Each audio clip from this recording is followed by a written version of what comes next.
자, 여러분, 오늘 우리가 읽은 말씀은 구약 성경의 마지막입니다. 마지막이라는 것은 위치적으로만 그렇다는 것이 아니고 신약 성경과 사실상은 직결된다는 얘기입니다. 신약 성경은 마태복음으로 시작하죠. 마태복음에 예수의 족보가 나옵니다. 단도직입적으로 예수로 시작합니다. 그렇죠? 그러면 구약 성경의 마지막은 뭐냐면 딱 잘라 말해서 예수님 오시기 직전까지 하나님이 하실 말씀을 한 겁니다. 예수님 오시면 뭐하죠? 우리로 하여금 죄사함을 얻게 하고 우리가 아버지를 만날 수 있도록 그 길을 열어주시죠. 딱 그 앞에까지 예수님 오시면 어떻게 해야 되는지까지 우리에게 알려주는 말씀이 말라기입니다. 아시겠죠? 예, 언약적이며 예언적으로 그 위치가 아주 중요하다는 얘기입니다. 그런데 오늘 이 말씀은 처음 오실 예수님만 얘기한 것이 아닙니다. 다시 오실 예수님도 얘기하고 있습니다.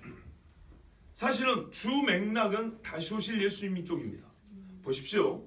1절 보세요. 만군의 여호와가 이르노라. 보라, 극렬한 풀무불 같은 날이 이르리니. 이게 예수님 처음 올 때입니까? 다시 오실 때입니까? 대답을 잘 하셔야 됩니다.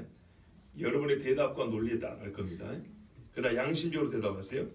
극렬한 풀무불 같은 날, 이거 주님 처음 올 때 하실 일입니까? 다시 오실 때 하실 일입니까?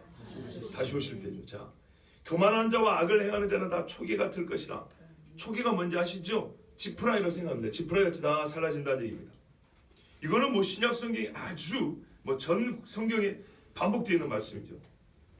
그 이르는 날이 그들을 살라 그 뿌리와 가지를 남기지 아니할 것이로되. 아이고, 도끼에 찍혀가지고 불에 던진다 그랬죠.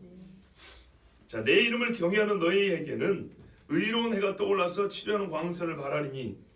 이때입니다. 이때 치료는 온전해지는 때가 언제냐? 이때입니다. 너희가 나가서 외양간에서 나온 송아지같이 뛰리라. 막 뛰어도 말리는 사람 없어요. 욕하는 사람 없어요. 너무나 당연하니까. 또 너희가 악인을 밟을 것이니. 와, 이런 날은 아직 역사 중에 주어지지 못했죠. 의롭지만 밟혔죠. 지금까지는. 그들이 나의 정한 날에 너희 발바닥 밑에 재와 같으리라. 이런 날은 아직 분명히 없었습니다. 옛날에 무슨 십자군들 얘기했지만 그 사람들은 미안하지만 제대로 된 그리스도인들 아닙니다. 정치적이며 자기들의 재물욕 때문에 또 잘못된 교리 때문에 그런 것이지. 만군의 여호와의 말이니라. 요한계시록 보면 순교당한 의인들이 주여 우리의 피값을 언제 갚아주시겠습니까? 그때가 바로 이날입니다. 자, 1절부터 3절까지 우리 딱 잘라서 얘기하자고요. 이거는 종말의 때죠? 분명히 맞습니다. 자, 그런데 이 종말의 때에 보면은 5절에 그 확인을 해주는데, 보라 여호와의 크고 두려운 날이다 이렇게 했기 때문에 이제 여러분이 대답한 것이 맞다라고 답안지에 보니까 이렇게 써져 있어요. 맞다고. 그런데 이 날이 오기 전에 누가 먼저 온다 그랬죠? 선지자 엘리야가 온다 그랬어요. 5절에 분명히 그래 돼 있죠. 그런데 마태복음 17장에 보면은 예수님과 제자들의 대화가 나옵니다. 맥락은 변화산 사건 이후거든요. 예수님이 메시아라는 것, 하나님의 사랑하는 아들이라는 게 확실하게 드러났을 때, 그때 갑자기 예수님의 메시아를 인정할 수밖에 없는 상황이잖아요. 근데 이 말씀을 기억합니다. 메시아 오기 전에는 엘리야가 온다던데. 사람들이 그러더라고요, 선생님. 그러면 선생님이 메시아면 선생님 전에 엘리야가 왔었어야 되는데 우리 못 봤는데요. 사람들도 못 봤다고 그러던데요. 그러니까 예수님이 하신 말씀 뭡니까? 엘리야가 왔다. 그런데 사람들이 임의로 대화했다. 이렇게 이제 말씀을 하시니까 그때서 어떻게 했다고요? 아, 세례 요한이구나 깨달았다. 그 임의로 대우했다는 말의 뜻이 뭐냐면 고난입니다. 사람들이 세례 요한을 임의로 대우하였도다. 이와 같이 인자도 고난을 받아야 돼. 이와 같이니까. 함부로 대우하면 어떻게 된다고요? 의로운 자가 고난을 겪는다고요. 이 말씀까지 딱 연결해 보니까 제자들은 세례 요한이 엘리야라는 걸 알았어요. 자, 세례 요한의 제자 중에 예수님의 제자가 된 사람들이 있습니다. 최종적으로 이제 시간 관계상 우리 하나씩 이렇게 딱딱 매듭을 짓고 가자고요. 예수님 말씀에 엘리야는 누구라 그랬죠? 세례 요한. 그러면 이 말씀 어떻게 이해하죠? 맥락은 종말이라면서요. 엘리야는 초림 때 와버렸네. 그렇죠? 한번 풀어보십시오. 이 모순처럼 보이는 말씀을 풀면 오늘 말씀의 전체적인 정말 저 뒤에 있는 저 안방 창고 맨 속에 있는 것까지 여러분 볼 수가 있습니다. 이게 키입니다. 키. 다시 한번 분명히 해두자고요. 말씀의 맥락은 종말이죠. 분명히 세상 끝의 이야기입니다. 그리고 그때 엘리야가 온다고 그랬어요. 근데 예수님은 2000년 전에 엘리야가 왔다 그랬어요. 그럼 이게 무슨 말입니까? 종말은 그때부터 시작됐다는 얘기죠. 이해되시죠? 자, 히브리서 1장 2절에 이 모든 날 마지막에 아들로 우리에게 말씀하셨으니 그랬고요. 사도 요한도 자기 당대를 말하면 이것이 마지막 때라. 마지막 때는 적그리스도가 나오는데 적그리스도의 영은 이미 활동한다 그랬어요. 그래서 영적인 상태나 그 시대의 성격을 보면 마지막 때와 같다 이렇게 말했어요. 그러므로 우리가 마지막 때인 줄 아노라. 요한이 이렇게 말했어요. 2000년 전에. 자, 일단 이 한 가지를 정리할게요. 이거를 정리하면 하나도 어렵잖아요. 보세요. 예수님이 오실 때부터 하나님은 마지막 때라고 규정을 합니다. 더 이상의 메신저도 없고 더 이상의 예수님을 알려주니까는 우리를 구원할 마지막 구속자가 와버린 겁니다. 아시겠죠? 이걸 수없이 반복했죠. 그래서 하나님은 전체적으로 예수님이 오셨을 때 그때부터 마지막 때라고 합니다. 구속이 주어지면서부터 심판의 근거는 명확하고 이제 남은 건 심판밖에 없습니다. 마지막 때를 하는데 그러니까 이 마지막 때는 어느 한 찰나의 순간이 아니라 상당한 기간이 주어진 겁니다. 처음 예수님 오셨을 때부터 다시 오실 때까지가 마지막 때라는 얘기입니다. 그리고 불법의 비밀은 그 어느 때보다도 강력하게 역사해서 완전히 반그리스도적으로 반성경적으로 역사하고 있고 우리는 그 역사도 점점 강해져서 이제는 교회를 집어삼킬 지경에까지 이른 것을 보고 있습니다. 특별히 이제 여기서 좀 세분할 게 뭐냐면 예수님이 오셔서 다시 오실 때가 전체를 마지막 때라 부르는데 이 마지막 중에 마지막 한자로는 말세지말 그죠? 말세의 마지막이란 말이죠.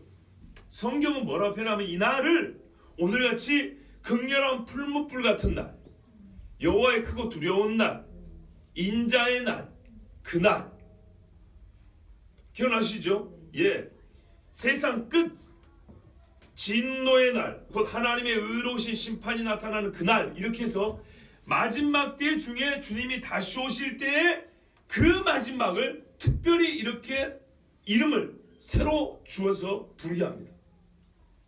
정리되셨습니까?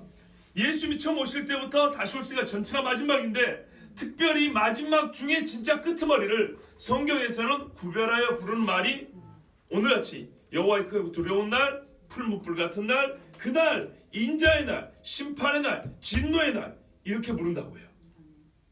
그러면 이 말은 어렵지 않습니다. 말의 뜻은 이렇게 해석할 수 있습니다. 보세요. 저를 보세요. 예수님 초림하셨어요. 재림하십니다. 같이 마지막 때입니다. 같이 마지막 때예요. 이 마지막 때 앞에 뭐라면 엘리야가 온다 그랬어요. 그죠? 엘리야가 온다 그랬어요. 그런데 초림 때 세례 요한이 와버렸어요. 세례 요한이 엘리야라 그랬어요. 그렇죠? 근데 그러면 세례 요한이 엘리야의 심령을 가지고 있다 그랬죠. 초림 때 다시 초림과 재림, 재림 때 엘리야가 온다 그랬는데 마지막 해 중에 마지막에 엘리야가 온다 그랬는데 오히려 초림 때 세례 요한이 왔는데 세례 요한은 엘리야의 성격을 가지고 있다, 심령을 가지고 있다 그랬어요. 아시겠죠? 자, 칸을 세 칸을 이렇게 나눠보세요. 초림, 재림, 엘리야, 요한, 그 다음에 누가 올까요? 엘리야인데 어떤 사람 같은 엘리야? 세례요한 같은 엘리야. 세례요한은 세례요한인데 어떤 사역을 하는 세례요한? 엘리야 같은 사역을 하는 세례요한. 지금 X자로 이렇게 맞아떨어지잖아요. 이해가 되세요? 미리미리 그대만 이해하면 통과 넘어간다. 잘 봐. 다시 봐요.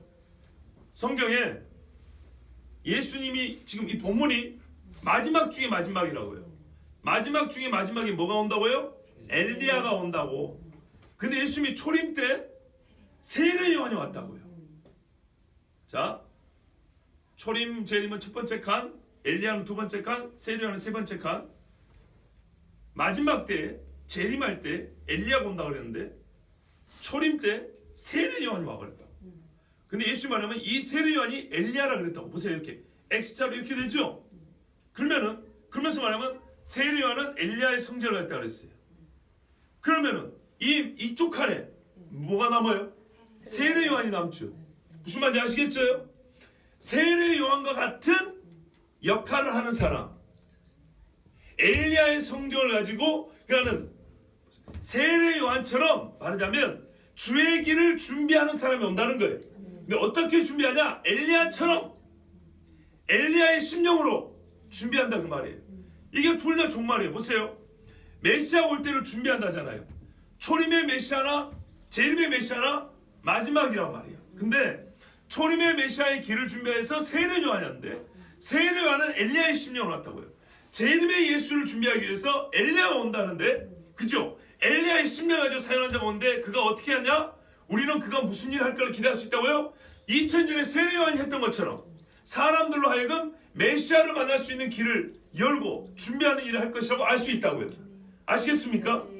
그래서 이렇게 X자로 연결되는 것은 이 두 개를 다 말할 필요 없고 한쪽만 이렇게 얘기해주면 대각선으로. 그러면 나머지 대각선은 자동으로 연결이 된다고요. 이해되시죠? 자, 여기에 시간을 너무 많이 쓸 수 없어요. 그 말은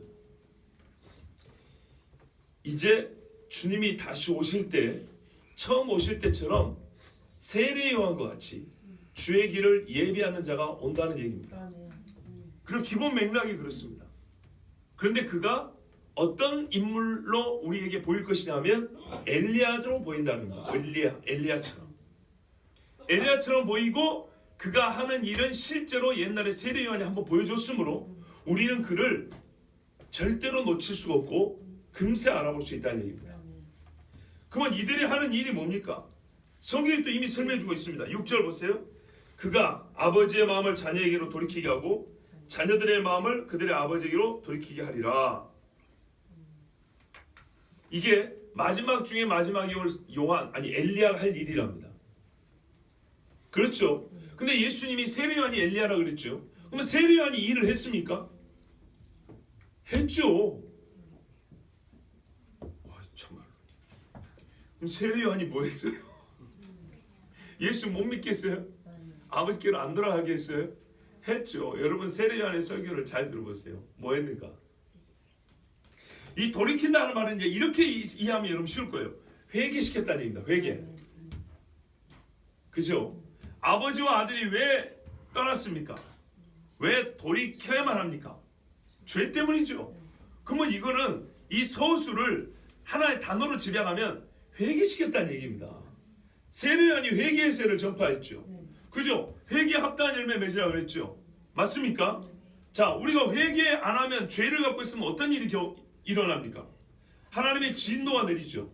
왜? 의로우신 재판장은 불의를 차마 보고 계실 수 없으므로 하나님의 의로우신 심판의 날이라고 말세를 그렇게 말했습니다. 그러면 죄가 있으면 당연히 심판을 받죠. 6절 후반부에 보세요. 돌이키지 아니하면 두렵건대 내가 와서 저주로 그 땅을 칠까 하노라. 아시겠죠? 다른 번역에 이렇게 돼 있어요. 돌이키게 하리라. 내가 와서 저주로 그 땅을 치지 아니하게 하리라. 돌이켜서 하나님께서 저주로 땅을 치지 않도록 그 일을 엘리야가 한다는 말이에요. 그런데 돌이키지 아니하면, 그 말을 듣고도 돌이키지 아니하면 친다는 얘기예요. 그러니까 이거는 죄와 회개 이야기 아니겠습니까? 보세요. 구원자가 왔을 때 우리가 그 앞에 서기 위하여 필요한 것, 혹은 그분을 대면했을 때 우리가 마땅히 보여야 될 반응이 뭡니까? 주여 나는 죄인으로서이다입니다. 예수님 우리에게 필요한 절대적인 이유는 우리가 죄인이기 때문이고, 그분이 우리에게 해줄 수 있는 절대적인, 그 누구도 할 수 없는 고유한 사역은 뭐냐면 대속입니다. 아멘.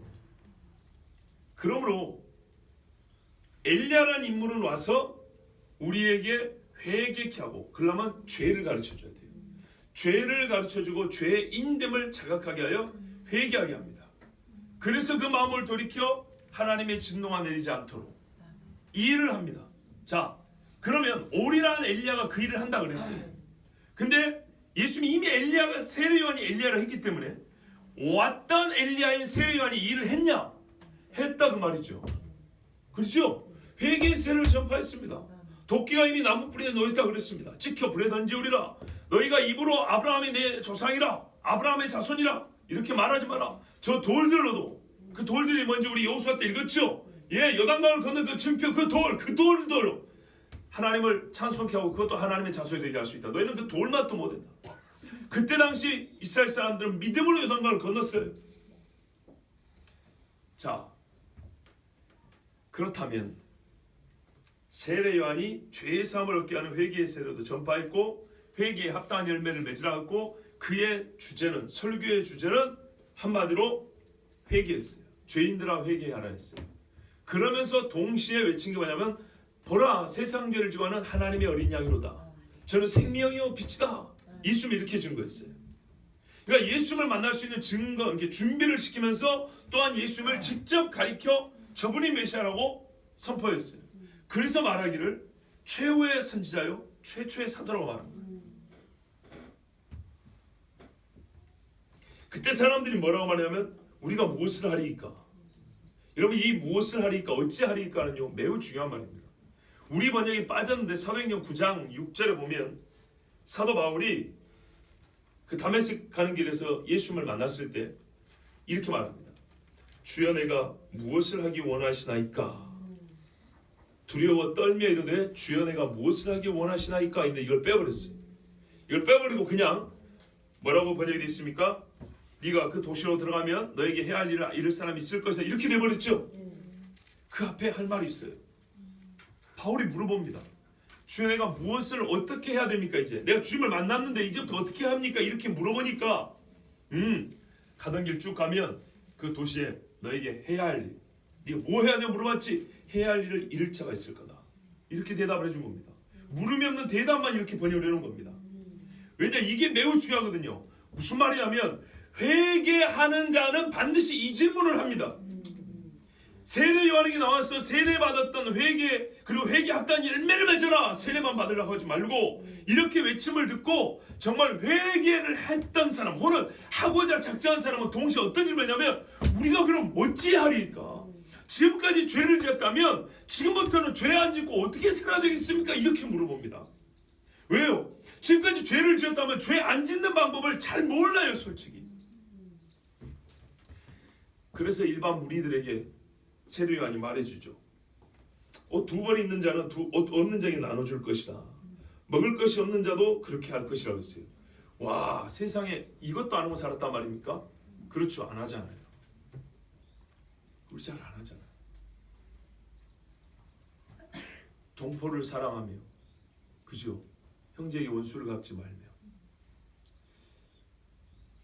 이 율법에 나온 이야기인데 세리가 왔어요. 선생님 우리는 무엇을 하리이까? 세례 받으려고 하면서 같이 물어보는 겁니다. 왜? 세례는 회개자가 받는 거라고 세례 요한이 그렇게 말을 했거든요. 근데 나는 세례를 받고 싶다. 그 죄사함을 얻게 하는 세례였기 때문에 죄사함을 받고 싶어요. 근데 당신의 말이 회개 없이는 죄사함이 없고 회개 없이는 세례가 없다는 거예요. 그러면 우리가 지금까지 잘못했다는 건데 회개 합당한 열매를 맺으라 하니 정말 회개의 증표가 우리에게 있으라면 나 어떻게 해야 됩니까? 이렇게 물어봤어요. 그랬더니 정한 세회는 늑칭치 말라. 정직하게 살아. 거짓말하지 말고 남의 거 뺏지 말고 최소한을 가르쳐준 거예요. 최소한. 군인들도 왔어요. 로마 사람들이잖아요. 강포하지 말라. 무수하지 말라. 받는 여를 족한 줄 알아. 이놈들 나쁜 짓 많이 했네요. 강포하지 말라. 사람 폭행하고 협박하지 말라는 얘기예요. 무고죄 아시죠? 죄 없는 사람 고발하는 거예요. 왜 군인들이 이런 짓을 했을까요? 뭔가 자기에게 이익되는 일이 있으니까 이렇게 했겠죠. 실절 올리려고 했거나 아니면은 그 사람에게서 이렇게 뇌물을 받으려고 했거나 사람이 협박을 했거나 또 이렇게 막 고발하면 두려워하니까 그것 때문에 무슨 이득을 취하려고 했거나 또 받는 급료를 만족하라. 맞아요. 이것 때문에 같아요. 돈 때문이었던 것 같아요. 그러면은 이거 다 율법에 있는 이야기 같아요. 그죠? 폭행하는 자는 어떻게 할 것이요? 또 너희는 거짓 증언하지 말 것이요. 그렇죠? 율법은 모세오경이면서 구약성경 전체란 말이죠. 여러분 한마디로 요한은 좋은 소식을 전했다고 분명히 누가복음에 말이 돼 있는 기록이 돼 있는데 동시에 이 사람들에게는 회개의 세례만 전한 것이 아니라 행동 지침을 가르쳐 줬어요. 근데 행동 지침을 보면 전부 다 율법적이에요. 이해되시죠? 율법이 가르친 것을 그대로 다시 가르쳐 줬어요. 오늘 여러분이 증거하고자 하는 말씀의 핵심은 이것입니다. 우리는 엘리야가 누굴까? 사실 이미 알았습니다. 세례요한이 왔기 때문에. 그 사람의 이름은 뭐 다른 이름을 가지고 있을지 모르지만 세례요한과 같은 일을 하는 자, 즉 회개케 하여 사람들을 하나님께로 돌이키게 하는, 그래서 다시 오실 주님 앞에 정말 의로운 자로 설 수 있도록 준비하는 자. 그러나 엘리야의 심령으로 오는 자, 엘리야가 아합과 북이스라엘 망해할 때 그 외쳤던 그리고 그 권능, 그 영성으로 오는 자 알게 됐어요. 그때는 2000년 전부터 마지막 때까지인데 메시아가 오는 직전이라.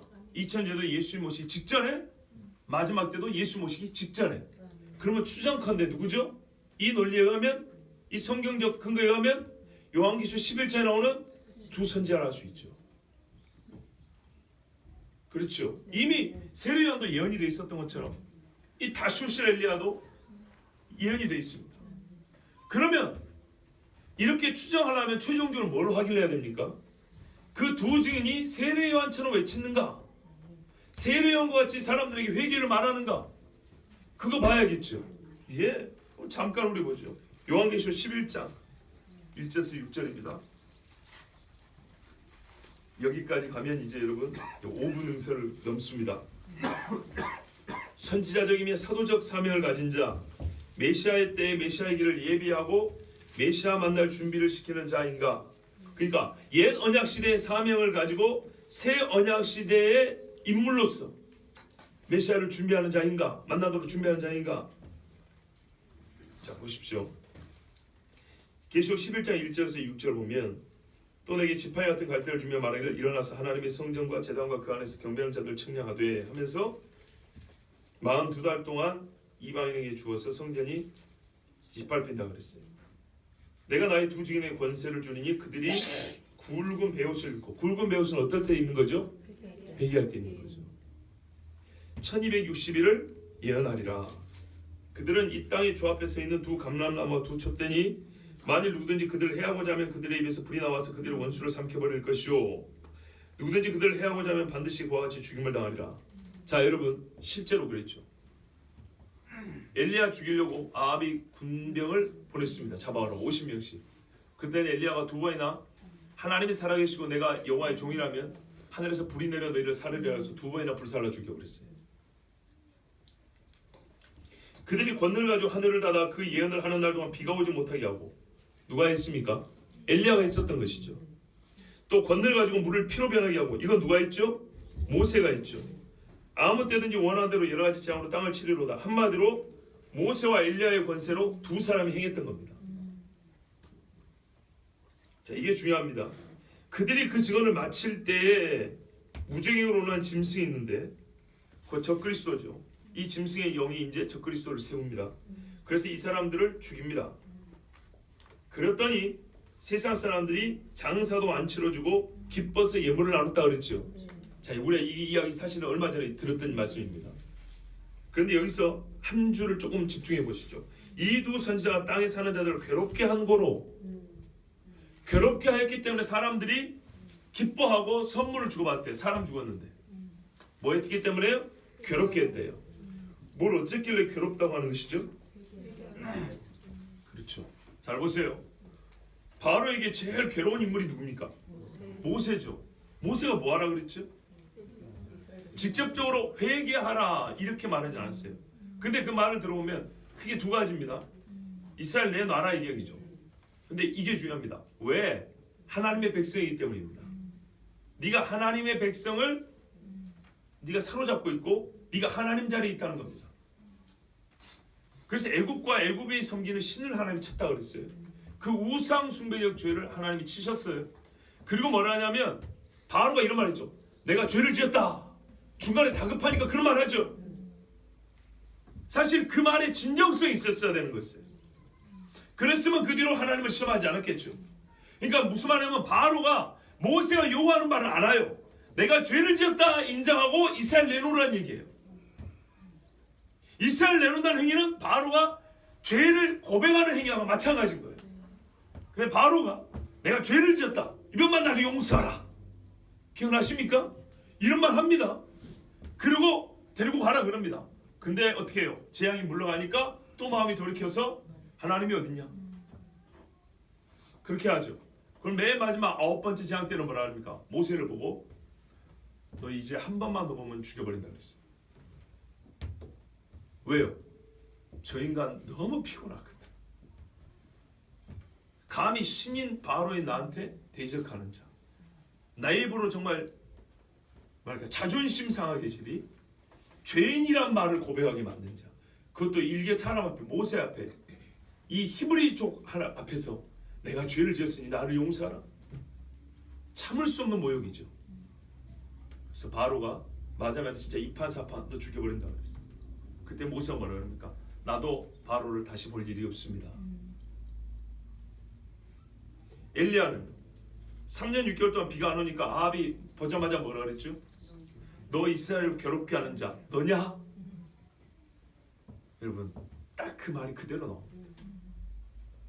그때 엘리야가 뭐라 그러죠? 내가 괴롭게 한 게 아니요. 당신과 당신 아버지 집이 이스라엘을 괴롭게 한 거예요.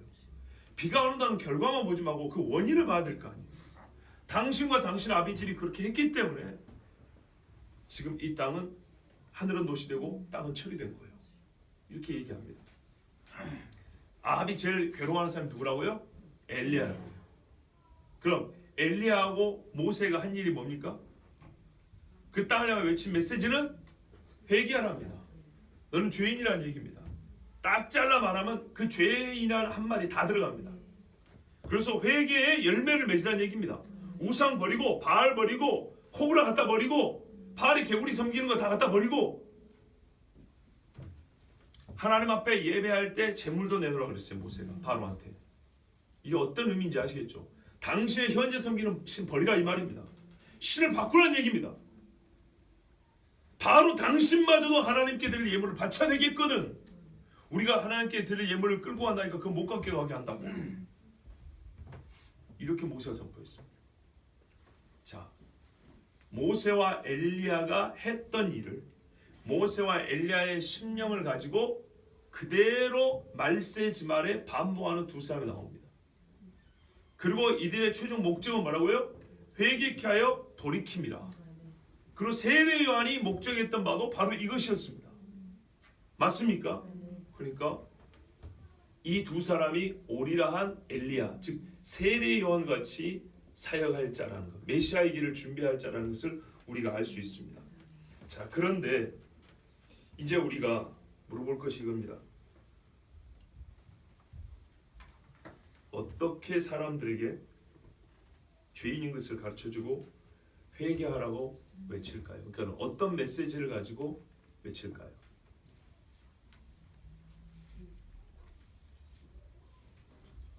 그러니까는 이걸 다른 말로 해볼게요. 이들이 와서 무엇인가를 외칠 거 아니겠습니까? 그것은 마지막 중에 마지막을 사는 사람들에게 필요한 메시지 아니겠습니까? 최종적으로는 회개케 하는 것인데, 그래서 주님 앞에 정말 정결한 모습으로 설 수 있게 하는 것인데, 그렇게 하려면 그들의 입술에 메시지가 담겨 있어야 될 것이고, 그 메시지의 내용이 무엇이냐? 제가 그걸 묻는 겁니다. 다르게 말하면 우리가 가끔 이렇게 묻는 경우 있어요. 저한테 목사님, 그러면 주님 오실 때 됐는데 우리가 어떻게 살아야 됩니까? 라고 묻는다고요. 그 말의 의도는 뭡니까?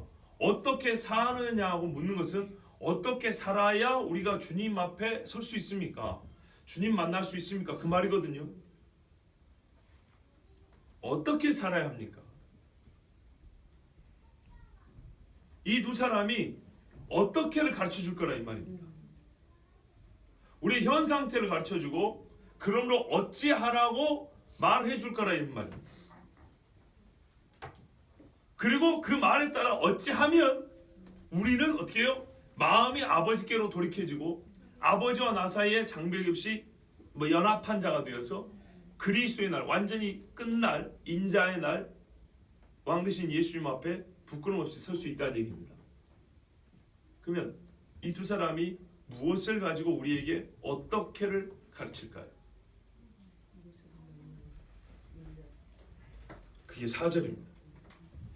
너희는 내가 호렙에서 온 이스라엘을 위하여 내 종 모세에게 명령한 법과 율례와 법도를 기억하라. 여러분, 이 말씀을 간과하면 안 됩니다. 다시 보십시오. 여러분이 했던 대답을 잘 생각해 보세요. 1절부터 6절까지 전체적인 맥락은 종말입니다. 종말 중에서 진짜 끄트머리를 얘기하고 있습니다. 아시겠죠? 그런데 예수님이 세례 요한을 엘리야라고 했기 때문에, 이 끄트머리 온다는 엘리야를 했기 때문에 우리가 일단 괜히 모순을 느낄까봐, 잘못된 모순점을 찾았다 이럴까봐 제가 그걸 오해하지 않도록 예수님이 처음부터 마지막이 종말이라고 성경 말합니다. 일단 가르쳐 드린 겁니다. 그리고 먼저 온 엘리야인 세례 요한을 보면 다시 올 엘리야인 그 마지막 시대의 두 증인, 이 엘리야를 우리가 바로 알 수 있기 때문에 세례 요한을 우리가 또 좀 먼저 본 겁니다. 자, 그렇다면 이 두 사람이 와서 외칠 내용도 세례 요한이 와서 외쳤던 내용을 참고로 하면 충분히 알 수 있습니다. 그리고 거기다가 본문은 정말 어울리지 않게 말세 중에 말세인데 이 엘리야가 와서 외칠 메시지를 4절에 기록해 주고 있습니다. 그게 뭐냐면 한마디로 율법을 기억하고 율법을 지키라입니다. 그러면은 마지막에 엘리야보다 2000년 혹은 3000년이 됐든지 간에 앞서 왔던 엘리야인 세례 요한이 율법을 가지고 외쳤는가 하면 그렇다입니다. 아까 제가 그래서 일부러 말씀드린 겁니다. 엘리야는 행동 지침을 줬는데 율법을 벗어나지 않았습니다. 반율법적인 행동 지침이 아니라 친율법적이었고 율법에서 나온 그리스도인의 혹은 하나님의 백성의 생활 원리였습니다. 그것을 가르쳐 줬습니다. 그 행동이 바로 회개에 합당한 열매라고, 그게 없으면 회개 가짜라고 얘기해 줬습니다. 도둑질하지 말라고, 거짓말하지 말라고, 폭행하지 마라, 형제를 사랑하라, 다 율법입니다. 여러분, 정말 그동안에 복음과 율법의 관계에서 많이 말씀드렸지만 오늘 말씀은 어떤 면에서는 최종 종집을 찍는 겁니다. 말세 중에 말세에 다시 오실 주님 앞에 와가지고 우리로 하여금 주님 만날 준비를 시키는 그 엘리야의 삶을 가진 사람들이 외치는 메시지의 내용, 목적은 회개하여 주님 만나는데 그렇게 하기 위하여 우리에게 전해주는 내용의 주 메시지는 뭐냐면 율법이라는 겁니다. 제 말이 거짓말인가 보세요. 어떻게 말해야 될까요? 지금 세상 사람들이 말입니다. 하고 있는 짓, 세상에 할 것도 없어요. 우리가 하고 있는 짓을 보세요. 직접적으로 예수는 가짜라고 외치는 사람은 많지 않아요.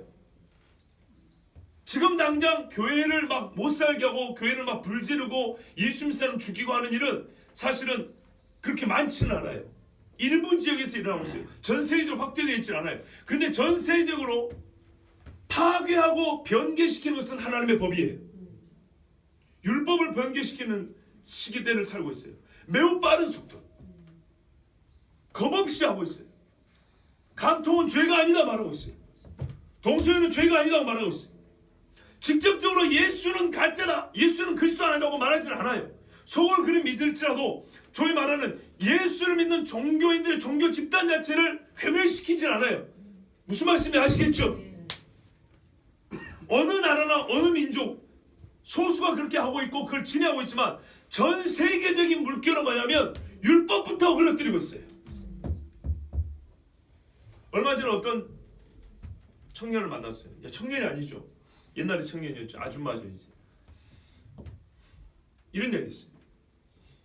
사람들이 이렇게 말한다. 나는 예수를 믿는다. 예수 믿으면 구원받는다 했다. 오케이. 그런데 성경에 여러 가지 계명입니다. 예를 들어서 짐승의 표를 받으면 하나님이 벌하고 구원 못 받는다 했다. 왜냐하면 그 짐승의 표라는 것은 경제적인 의미만 있는 게 아니라 신앙적 종교적 의미가 함께 결합되어 있기 때문이다 그렇다. 성경에 분명히 말해놨다. 그런데 자기가 오기를 부린다. 이건 경제적 행위라고. 경제와만 관련된 일이라고. 옛날에 신사참에도 그렇게 우겼어요. 이거는 순전히 정치행위라고. 종교하고 아무 상관없다고. 그래서 사람들이 그렇게 말하면 듣고 싶으니까 그렇게 듣고 짐승표를 받는다. 그러면서 이렇게 말한다. 아, 나는 예수를 믿는다. 그 사람 구원 받을까 못 받을까? 못 받는다. 성경이 뭐라고 말하냐? 사람들이 예수를 믿는다고 스스로 생각하는 사람들이 있다. 그리고 예수를 믿는다고 스스로 생각하고 예수님 옆에 있었단다. 실제로 주여 내가 주님이 귀신 줄 때 바로 그 옆에 있었고요. 예수님 설교할 때 내가 그 옆에서 듣고 아멘도 했었고요. 찬송할 때 같이 춤도 추고 찬송도 했었습니다. 근데 나 몰라요. 한마디로 말하면 나는 너를 아는데 너는 나를 모른다고? 그랬더니 예수님이 뭐라 하냐면 몰라 그랬어요. 그럴 수 있으면 우리 서로 얼굴 마주봤는데 우리 같은 자리에서 다시 잘 생각해보세요. 내가 당신을 봤다니까? 내가 당신 이름으로 뭐 했다니까? 같이 있었다고 우리가 사회에서 이런 말 하면은 모른다고 하면 거짓말쟁이겠죠. 예수님이 이 사람이 하는 말이 나는 예수 당신을 압니다라고 계속 주장하는데 안다고 하는 근거도 있어요. 근데 예수님이 말하면 모른다 그랬어요. 그까짓 것들은 네가 나를 안다는 증거가 안 돼. 아니 바꿔 말할까? 네가 나를 안다고 우기서 되는 게 아니라 내가 너를 알아야 돼. 근데 네가 말하는 증거는 내가 너를 알 이유가 안 돼. 불법을 행하는 자야 그랬어요. 불법입니다. 불법. 불법을 행하면 어떻게 하냐면 아무리 예수를 안다고 주장해도 아무리 교리가 이렇게 가르쳐 있어도 예수님이 모른다 합니다. 원래 내가 주님 알고 주님이 나라는 것은 상호적이고 함께하는 것인데 여러분 이해롭게서 말하면 나는 주님을 알 수 있어도 주님은 나를 모를 수 있습니다. 그 무서운 이야기를 해주고 있는 겁니다. 산상수 말미에. 그러면서 그 이유는 네가 불법을 행했기 때문에 했어요. 불법이 뭡니까? 요한일서 3장 4절에 불법은 율법을 범함이라 했다. 죄는 범법인데 범법이란 법을 범하는 거잖아요. 율법을 범하는 거라고 그랬어요. 우리 번역은 이 번역을 그렇게 하지 않았어요. 애매모호하게 해놨어요. 이게 정확히 율법이라고 되어 있는데 그 율법이라는 말을 우리가 거부하는 이 못된 편견이 있기 때문에 바꿔놨어요. 믿음의 역사라고 번역된 말씀 아시죠? 본래는 믿음의 행위입니다. 그런데 행위라는 말에 거부감을 가지니까 번역을 역사라고 해놨어요. 원문 그대로는 행위입니다. 믿음은 행위가 있어야 돼요. 야고보가 한 말대로. 왜냐? 행위는 우리 속마음의 상형 문자라고요. 상형 문자는 모양을 번뜬 글자로 삼형 문자라고 하죠. 마음을 번뜬 것이 우리의 행위라고요. 자, 여러분 예수님의 말씀 잘 들으세요. 불법을 행하면 아무리 나를 안다 해도 모르는 거라 그랬어요. 그래서 그 친구한테 말했죠. 성경에 예수를 믿는다면 응당해야 할 말씀, 지켜야 될 말씀들이 있다. 순종해야 될 말씀들이 있다. 깨달아 알아야 될 말씀입니다. 근데 그거 다 제껴버리고 다 던져버리고 그냥 나는 예수 믿어요. 예수 믿으니까 구원 받을 거예요. 문제는 네가 주장하는 그 믿는다라는 것이 내용이 필요하고 믿음의 증거가 필요한 것인데 너는 그것에 대해서는 전혀 생각하지 않고 오직 선언만 갖고 있다는 거예요. 예수 믿는다는 선언, 이 말밖에 없다는 거예요. 그런 사람들에게 우리 주님이 뭐라래요? 불법을 행한다 그래요. 그럼 실제로 어떻게 한다는 거예요? 주의 계명을 지키라는 겁니다. 우리 주님 몇 번 말했습니까? 예? 나의 계명을 가지고 지키는 자는 나를 사랑하는 자라 그랬잖아. 너희가 하나님 사랑함이 없으면 구약성경에도 계명을 지키지도 않냐고 예수를 믿지도 못한다 그랬어요. 여러분 회개에 이르려면요 반드시 뭐가 필요하면 율법이 필요해요. 그러니까는 직접적으로 예수님을 부인하지 않아도요 다른 방법으로 예수님을 부인하게 만들 수 있고요 오히려 더하여 예수 믿는 것처럼 착하게 만들 수 있는 게 있어요. 왜 직접적으로 예수님을 건드리질 않아요. 근데 예수님이 와서 하실 일에 대하여 간접적으로 부정한다든지 예수를 믿을 수 있는 예수를 믿는 것과 함께 수반되고 동반되는 하나님이 명령하신 계명을 부정해버린다든지 이러면은 거짓 그리스도인들이 양산될 수가 있어요. 실제로 그런 시대를 살고 있다고요. 아무리 더러운 짓을 행하고도 교회만 오면은 자기가 예수 믿는 줄 알아요. 아무리 수없이 수악한 일을, 진짜 수악이 뭡니까? 짐승 같은 악한 짓을 하고도 말만 나는 예수 믿어요, 내 모습에 있는 그대로 만질 주님을 믿어요, 이딴 소리 하면 전부 다 구원받았다고 서로 인정을 해줘요. 착각하지 마세요. 이 시대는요, 예수 그리스도를 직접 부인하기 전에, 십자가를 직접 도끼로 찍어버리기 전에 예수 진리를 이렇게 감싸고 있는 하나님의 수많은 계명들을 하나씩 부정하고 있습니다. 이게 다 부정돼 버리면 엄밀히 말해서 예수님이 필요가 없어요. 계명이 없어지고 지킬 법이 없는데, 우리가 죄인이 아닌데 왜 구세주가 필요합니까? 구세주가 필요하고 예수가 필요하다는 것은 내가 죄인이기 때문입니다. 무엇이 나를 죄인이라고 가르쳐 줍니까? 그렇죠. 계명이 없이, 율법이 없었으면 내가 탐심을 알지 못했으리요, 탐심을 알지 못하면 내가 죄인 줄 깨닫지 못했으리라. 바울도 이렇게 말했어요. 그래서 지금 시대가 하고 있는 일은 율법에 반대되는 법을 만들고 있습니다. 여러분, 적그리스도 하면 다니엘서 9장 27절에 말했어요. 때와 법을 변개한다고 그랬어요. 주님 오실 때가 아직 남았다, 멀었다, 걱정하지 마라, 그런 날은 없다, 때에 대하여 헛소리를 합니다. 법을 바꿉니다. 요즘에는 살인죄를 저질러도 병명만 갖다 대면은 살인자 아닌 것처럼 대우해 주죠. 정말 이루 말할 수가 없습니다. 성경에 분명히 범죄로 한 것들을 죄가 아니다 하고, 성경이 죄가 아니다고 하는 것은 죄라고 하고, 신앙과 양심의 자유는 반드시 보장해 줘야 되는 건데, 양심까지 제어하겠다고, 신앙까지 통제하겠다고 죄라고 얘기를 하고 있습니다. 여러분, 이게 심각한 걸 알아야 됩니다. 반율법적입니다. 이 세상은요, 마지막 끄트머리 적그리스도가 등장하여 말 그대로 그리스도를 대적할 수 있는 준비를 하고 있는데, 그것은 바로 율법을 어그러뜨리고 하나님의 계명을 없애버리는 겁니다. 거꾸로 보세요. 하나님의 계명이 하나님 나라의 법이면서 그리스도가 오는 길을 준비하는, 말 그대로 법도 법이 길이 됐다는 걸 아셔야 됩니다. 그래서 엘리야는 그 법을 세우고자 애를 씁니다. 그 법을 다시 사람들의 마음에 깔고, 그 길을 깔고, 오직 사람의 마음이 하나님의 말씀의 길, 그 법도에 의하여 길을 걸어갈 수 있도록, 그 길을 걸어가 예수를 만날 수 있기 때문에 율법을 가르칩니다. 여러분, 실제로 우리가 어떻게 살아야 될까요? 거짓말이 많은 세상입니다. 거짓말하지 마세요. 간음하고도 죄인 줄 모르는 세상입니다. 간음하지 마세요. 더 이상 가르칠 말이 있습니까? 없지요. 율법입니다. 율법은 하나님 나라의 법입니다. 여러분, 예수님이 율법을 부정한 적이 없습니다. 예수님이 율법을 가르쳤습니다. 언제 그러냐고요?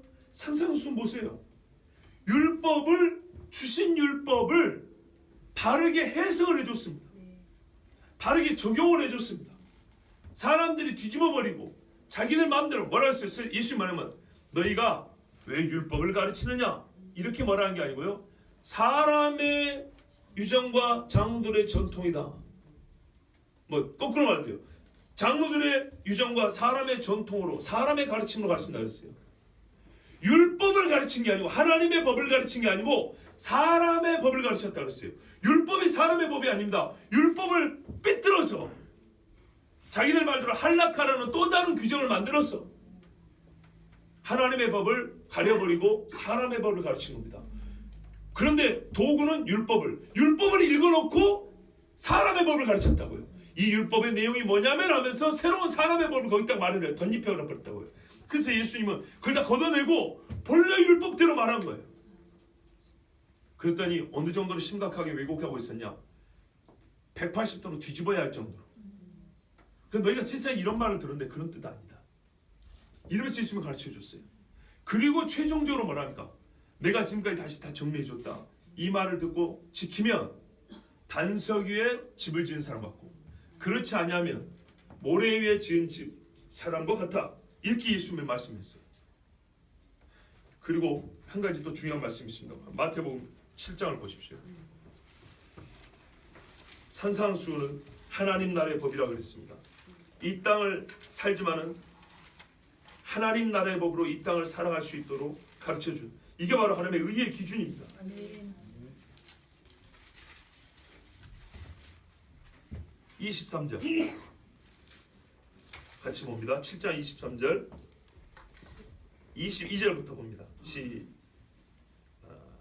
21절부터 볼게요. 시작. 나더러 주여 주여 하는 자마다 다 천국에 들어갈 것이 아니요 다만 하늘에 계신 내 아버지의 뜻대로 행하는 자라야 들어가리라. 그날에 많은 사람이 나더러 이르되 주여 주여 우리가 주의 이름으로 선지자 노릇하며 주의 이름으로 귀신을 쫓아내며 주의 이름으로 많은 권능을 행하지 아니하였나이까 하리니 그때 내가 그들에게 밝히 말하되 내가 너희를 도무지 알지 못하니 불법을 행하는 자들아 내게서 떠나가라 하리라. 아멘. 그러면 여기서 불법을 행하는 자, 불법을 이 자리에서 예수 말씀하셨다는 것은 앞에 5장, 6장, 7장의 이 앞부분을 순종하지 않은 것을 불법이라고 명하고 있음이 분명하다고 말입니다. 그럼 5장, 6장, 7장에 나온 것이 율법을 거스르는 예수님의 가르침이었냐? 율법의 다른 법이었냐? 그게 아니고 다 율법에 나온 겁니다.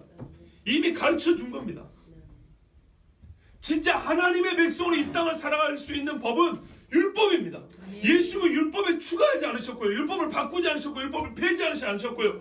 예수님이 율법 그대로 사셨고 율법의 예언을 성취하셨고 율법의 삶의 규범을 백성들이 그대로 가르쳤는데 사람들이 왜곡하고 인간의 의의를 던지며 놓은 것을 다 걷어내고 본래의 율법을 가르쳤습니다. 그리고 지금 이 시대를 보면 확실하다고 말입니다. 세상은 율법을 거스르는데 온 힘을 다 쓰고 있습니다. 결국에는 그리스도의 오는 길을 막으려 하는 것이고 그리스도를 부정하게 하는 것입니다. 쉽게 말하면 율법 정신이 없으면 그리스도 정신이 없는 거예요.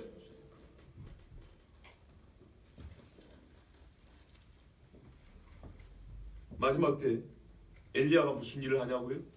어떻게 살아야 되냐고요? 정말 쉽습니다. 예수님이 이렇게 말씀했어요. 깨어서 기도하라 그랬죠. 기도하고 우리의 삶의 기본인데 말씀과 기도를 어떤 말씀요? 율법부터 지키세요. 미국의 해군 사령관이 연설을 했어요. 그런데 어떤 사람이 그 사령관에게 장군이죠. 별 대장인데 물어봤어요. 장군님, 세상을 바꾸려면 무엇을 해야 합니까? 사령관이니까 그 정도 질문 해줘야죠. 그죠? 휴가나 주십시오 이런 말 하면 안 되잖아요. 사령관 앞에서 장군님, 위대하신 그 장군님 앞에 제가 한 가지 질문하겠습니다. 참 좋은 연설 잘 들었는데 그러면 세상을 바꾸기 위해서 무엇을 해야 합니까? 그때 그 장군이 뭐라고 말하는지 아십니까? 아마 군인이었던 모양이에요. 묻는 사람이. 아침에 와서 당신 침상부터 잘 계세요. 뭔 말인지 아시겠어요? 주여 이 마지막 때 우리가 무엇을 하리까? 도적질하지 말라부터 잘 시키세요. 네 마음에 간음하지 말라부터 제어하라고 하나님 앞에 이것부터 없애달라고 기도하세요. 주님 앞에 예배 시간 지키고 기도하고 정말 하나님 앞에 서는 그 시간 지키는 것부터 하세요. 율법 무시하는 교만한 마음 갖지 마시고 십계명부터 똑바로 지키세요. 10계명 지키면 예수 못 만날 것 같습니까? 예? 레위기 말하는 정율법 그거 지키면은 오히려 율법주의자가 되었고 복음을 모르는 자로 예수 말씀할 것 같습니까? 남의 것을 도둑질하는 것 있으면 4배를 갚겠습니다. 삭개오가 예수를 만나고 율법을 갖다 적용을 했단 말이에요. 율법을 남의 것을 던져고 팔아먹었으면 4배를 갚아라 그랬어요. 일반 도둑질은 따버리고 팔아버렸고 없애버렸으면 쉽게 작물처럼 해버렸으면 양소 4배 아니면 5배 갚아라 그랬어요. 다윗도 그 말을 했어요. 다윗도 밧세바 간음했는데 나단이 와가지고 그 양새끼 하나 키운 집에 부잣집이 그 하나밖에 없는 양새끼 뺏어다가 손님 대접해버렸다 그랬죠. 다윗이 얼마나 화를 했는지 아십니까? 그런 주리놈 있냐 하면서 4배를 갚아야 하라고 그랬어요. 이게 율법이에요. 근데 삭개오가 예수님 만나고 주여 내가 주를 믿습니다. 땡! 이걸로 끝난 게 아니라 뭐라고 했다고요? 주여 제가 주님을 만났으니까 율법대로 4배를 갚겠습니다. 그때 주님 말했어요. 오늘 구원이 이 집에 일어났다. 주님 만나면 어떻게 되냐고요? 그래서 제가 계속 반발을 해요. 최소한이 율법이에요. 마지막 때 어떻게 살아야 되냐고요? 세상 사람들이 하나님의 법을 바꿀 때 아니다, 하나님의 법은 유효하다, 하나님의 법은 생명의 법이다, 이 법을 지키는 자가 예수를 만난다, 이 법은 예수님을 가리키고 있다, 그렇게 주장하시고 율법을 지키세요. 정직하게 사시고 우상단지 앞에 고개 숙이지 마시고 세상의 육체의 만족에서 가지 마세요. 솔직히 그 이상이 어디 있습니까? 이 세상에 깨뜨려버리고 바꾸시고 없애버리는 그 율법을 붙든다는 거, 이게 순교 정신이 아니고 뭡니까? 이게 엘리야의 심령이 아니고 뭐냐고요? 바알을 회파하라 그랬어요. 예? 여호와가 하나님이냐 바알이 하나님이냐 둘 중 하나 택하라 그랬어요. 하나님이라는 개념을 없앤 게 아니었어요. 누가 하나님이냐예요. 성경은 여호와께서 나 외에 다른 신을 내게 두지 말라 했어요. 제 1계명부터 지키라고 말이에요. 그러면 내가 얼마나 죄인 줄 알게 됩니다. 주님 앞에 철저하게 회개하게 됩니다. 성령이 기뻐하고 성령이 죄를 지면 성령이 근심하게 떠난다 그랬거든요. 거꾸로 성령이 이렇게 표현하면 좀 불쾌할지 모르지만 역사해주고 싶어서 막 저 인간에게는 내가 들어서 역사해주고 싶은 그런 인간이 누구겠습니까? 깨끗한 그릇들이라고 했어요. 뭘로? 죄인인 것을 알고 깨끗하지 않다고 작정하고 주님 나를 용서해 주십시오, 나는 이러이러한 죄를 지었습니다 할 때 그 이러이러한 죄를 누가 가르쳐 주냐고요. 어떻게 깨닫냐고요. 율법입니다. 오해하지 마세요. 나는요 여러분 율법주의자가 되는 것도 아니고 구약시대로 돌아가는 게 아니에요. 제 말을 단어 하나를 정확히 잘 드세요. 나는 구약시대로 돌아가는 것이 아니라 율법을 지키러 가는 것이에요. 율법주의자가 되는 것이 아니라 율법을 지키러 가는 것이에요. 예수를 배역하는 것이 아니라 예수를 믿기 때문에 율법을 지키러 가는 거예요.